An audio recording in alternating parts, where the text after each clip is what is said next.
Hi, Nicole. My name is Matt Gress, and just wanted to respond to your post this week. I found this topic just interesting overall. It's not one that I research or study a whole lot, or haven't in the past, and so I really enjoyed some of the reading I did in Collins and other resources online as I prepared for my own discussion board post. And I also enjoyed all the posts that I read from our classmates. I chose your post this week because I found some of the things that you brought out to be just really good points and things that I found really interesting. So I'll just dive in here. I'm going to quote you from your first paragraph. You say, "I believe this is where the church pastors and church counselors may become complacent. It seems that smaller churches cater to the older generation, and pastors have been quite good at being a shoulder for older parishioners when they face health issues, or grief." First of all, yes, we can become complacent here because we're so involved in so many other things in the church and volunteering and helping, in the community, that we sometimes overlook people sitting right in front of us. And I do believe, as you say here, not a scientific opinion, but just seeing in personal experience that smaller churches do seem to get this more than bigger churches. I live in the city, but I work in a very rural area of Tennessee called Watertown. And I mean, there are churches everywhere. I mean, within blocks, or not even blocks of each other, on the same block. And the churches are usually small, but they're incredibly embedded within the community. They are really the hands and feet of Christ. And I do see them taking care of the elderly, visiting them in their homes, even catering, ways that they can attend church services. They feed them. They just offer companionship, just sit with them sometimes. And I don't always see that in larger churches. I know that some do, but you just don't. I think it's more prevalent and understood in smaller churches, often because they are an integral part of that community. And as we age, so many issues come up. I'm going to just read a little from Collins on page 299. It's from his book, Christian Counseling. It says, "As we have seen, many older people experience a devastating loss of social contact.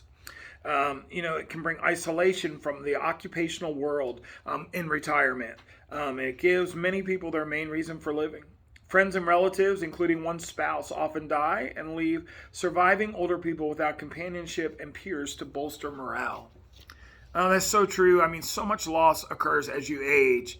I have a friend that always says, I don't know if this is a quote everybody else knows, but he always says, when you're younger, you attend more marriages, weddings, and as you get older, you attend more funerals. And it's so true. As people age, they have loss. And so they need that social connection. You don't think about it as much, but a lot of times when people retire, they lose a part of their identity. I know what I do for a living is part of who I am.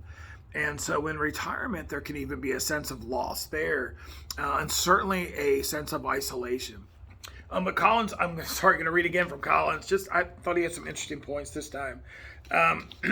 When he says on 301 in that same book, Christian Counseling from 2007, "This is a time when the church can make a big difference, but many older people are unable to attend worship services. When they do attend, sometimes they feel unwanted and unwelcome in congregations that emphasize unfamiliar forms of worship, youth programs, family ministries, and activities designed for couples."